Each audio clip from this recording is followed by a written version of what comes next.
Hey guys, welcome back to some more AFK Arena. In today's video, we've got Kregor in here on the test server. I haven't checked out his skills, so we're going to dive in and take a look. But before we get into that, I wanted to show you guys this one because they have added some extra incentive on pulling these characters. Over here in the Dragon Pagoda, you can see as you do 30 pulls, you get an extra 10 dragon summons. You do 60 pulls, you get a copy, 90. So every 30 summons, you're going to be getting a reward on progression. Let me know, what do you guys think about this? It's obviously a step in the right direction. It's better than not having it at all. But I still think the problem here is the wish list, because if you look at here, there's only 3 characters that don't have maxed. One's already at 2-star. It's just, I don't know. The dragons are just still iffy for me. I just feel like they implemented it poorly at the start, and now they're trying to recover. And I like it that they're trying to recover it, but it's just the whole system just feels clunky to me still, but at least they are giving us some extra things. So let me know any suggestions or thoughts you guys have in the comments. So that is that one. I want to bounce in and check that out. But now let's check out Old Mate, who takes me about a year to scroll down to because we're getting so many heroes. There we go, Kregor. Let's take a look at his kit. He's a strength-based tank that looks like he's got buffing tied into his kit. So at the start of battle, Kraigor descends from the sky and creates a Dragon Quake zone that covers the allied side of the battlefield. Passive: enemies within the Dragon Speak zone, the Dragon Quake zone, that have not been branded are knocked back every 5 seconds, and they inflict 20% less damage and health loss. Okay, so knockback and damage reduction for enemies. Active: Kregor enhances the zone for 4 seconds. When cast, dispels most buffs on enemies within the zone. While the Dragon Quake zone is enhanced, enemies outside the zone that have not been branded are banished. The banish effect is not effective on bosses. Okay, so basically, he has this zone on your ally side on the battlefield. Every 5 seconds, it knocks non-branded enemies back. And then when he uses his ultimate, enemies that are outside of it and not branded get banished. Okay. While the Dragon Speak zone is enhanced, enemies within the zone cannot use their ultimate, and enemies within it can't use their ultimate. Okay. When cast, dispels most debuffs on allies. Okay, so there's a bunch of effects in that zone. Next, passive. When there are no branded enemies on the battlefield, Kregor's basic attacks apply brand when they deal damage. There can only be one brand present on the battlefield at a time. Okay, so only one enemy can have a brand. I wonder if he can swap the brand. Not too sure. Branded enemies will have their attack ratings reduced by 30%, while the Dragon Quake zone is not enhanced, so when he's not using his ultimate. Whenever a branded enemy takes damage, unbranded enemies receive 20% of that damage as health loss. So it's like a loss and link to all enemies, but not at the 50% or the 20%. Okay. 1 second after the Dragon Quake zone's enhancement ends, all enemies receive 20% of the damage taken by the branded enemy hero during the Dragon Quake zone. Okay. Okay, cool.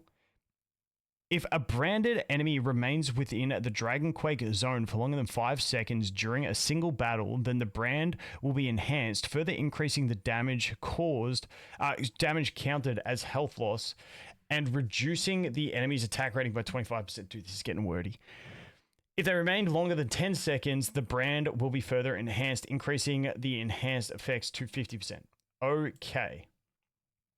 Branded enemies will have their health reduced by 10% of the damage taken by unbranded enemy heroes. Okay, so there's a lot of damage sharing, essentially. His dash attack and basic attack deal extra Dragon Speak damage equal to 5% of his max health to branded enemies. Cool. His dash attack and basic attack deal extra damage 7% of his max health. Okay. I'm assuming, yeah, this is going to be his dash attack. Kregor targets the foremost enemy hero, then dashes at them and slams them with his totem, dealing damage equal to 250% of his attack rating and knocking them down. The target is also branded. If they were already branded, they take extra Dragon Speak damage equal to 7% of his max health. When this skill ends, he gains an assault shield equal to 25% of his max health for 10 seconds. The assault shield has a maximum limit of 100% of his initial health. He is immune to control effects while the skill is active. Cool. Defeating a branded enemy resets his skill cooldown. Cool. The skill cooldown, so it's just this skill. Using this skill causes Kregor to absorb his assault Using this skill causes him to absorb his assault shield, allowing this dash attack to deal extra dragon speed damage equal to 150% of the absorbed shield value. I think that's if he uses it while it still remains. Oh, dude, what is this? What is this? What is this engraving 30? Kregor summons a stone fist to attack the foremost enemy hero, dealing damage equal to 300% of his attack rating, branding and knocking the target towards the allied side of the battlefield. If the target is knocked to the edge of the battlefield, they will be stunned for up to 4 seconds. The closer the target is to the edge before being knocked, the longer the stun duration. The stone fist can only be used once. If a branded enemy is defeated, it can be used again. Kraigor is immune to control effects while the skill is active. Okay, so what I'm starting to get from this guy is you want one branded enemy and you want to basically keep them on your side of the battlefield while keeping everyone else on their side of the battlefield. That's what his whole field is setting up to do, is basically just pick one enemy, get them in your group, just team up on them while leaving everyone else outside, and then pick another one and then drag them in. That's pretty much what I am getting from this kit so far. Next one. Certain actions of allied heroes within the Dragon Quake zone will generate 1 point of dedication. Healing allies within the Dragon Quake zone applies buffs on allies within the Dragon Quake zone, dealing damage to branded enemies and applying debuffs on branded enemies. Each hero can generate up to 5 dedication points. Okay, dude, this is already confusing me. Accumulating 150 dedication points increases Kregor's dedication level up to a maximum of 3. Granting bonus to allies within the Dragon Quake zone, reducing the damage received by 20%. Level 2 gains an assault shield equal to 10% of his max health every 5 seconds. And then level 3 increases the damage dealt to branded enemy by 25%. I don't know how quick this is going to happen. I feel like the healing, each hero can generate up to 5 dedication points. What? This makes no... Am I stupid? You guys let me know in the comments. Each hero can generate up to 5 dedication points. If you got 4 other heroes, you got 20 points. How are you going to get 150 points? I'm confused by that. Someone let me know. I'm just too cooked reading this guy. This guy's skills are just annoying to me to read. Kregor can gain the dedication points and buffs provided by this skill even when he is not inside the Dragon Quake zone. Draconis heroes gain 20% stronger buffs from this. Dude, what is this? What is this engraving 60? Holy shit. We are getting ridiculous to the point where every little thing is like a whole new skill. Like, we do not have 4 skills on characters. This is ridiculous. When the ally with the highest initial attack rating within the Dragonspeak zone or Kregor receive fatal damage, they become... Dude, I told you, like, I've said this every time. Every character has to have some sort of invincibility sort of effect, otherwise they're just not existent. It's crazy. They become immune to the fatal damage, dispel any healing restrictions, recover health equal to 30% of Kregor's max health, and triggers Dragon's Fury for the next 4 seconds. Enemies that deal fatal damage cannot harm this ally.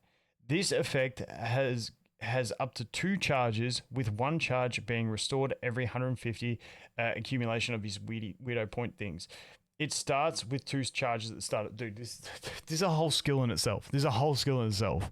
I got to figure out how quickly he's generating 150 points when each ally can only generate 5 points, which gives you 20, but you need to get 150. I'm confused by that.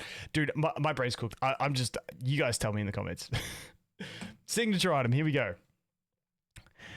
Branded enemies continuously provide 8 dedication while they remain inside the Dragon Quake zone.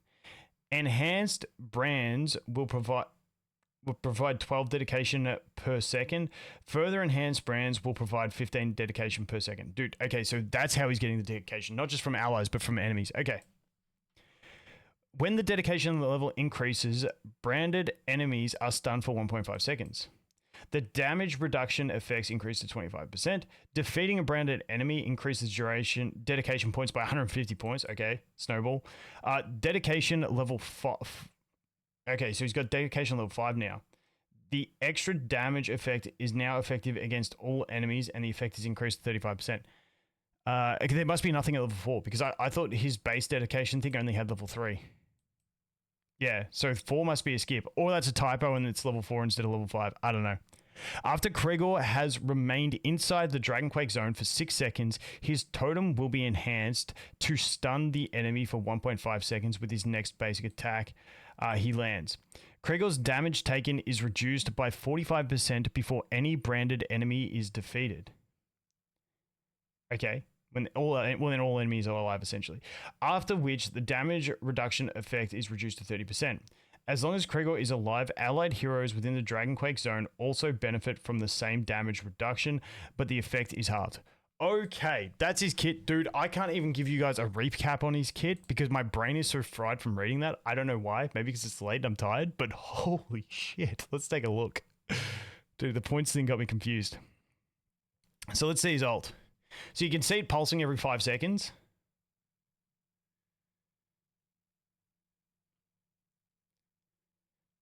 I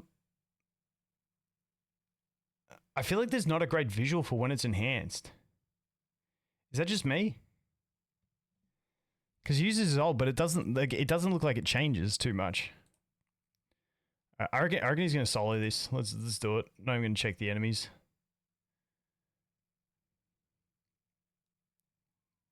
Oh no, he's got no sustain though. Oh, and he ran out. Worth a try. Worth a try. Who's got in front? Yeah, here we go. Okay, so we've yoinked Peggy in. Everyone else gets knocked back except for the one person who's got the brand, and that's pretty much the gist, the way it goes the whole way. Then we just try and snipe someone. I want to see the banish. Okay, you can see the banish. It's very, very short, especially when we're on 4 times speed. It's only 1 second. But you can see the ring that goes around him. See there? Wait for it. Wait for the ult. Wait for the ult. Watch the ult. Here it comes. You can see the banishment ring. So that's that. Interesting. Very displacing type kit. Anyway, like I said, my brain is fried. That is where we're going to leave it, guys. You let me know what you guys think, and I'll come back in another one with some more deeper thoughts on him. But as always, thanks for watching. Hope you have an awesome day, and I look forward to seeing the next one. Cheers.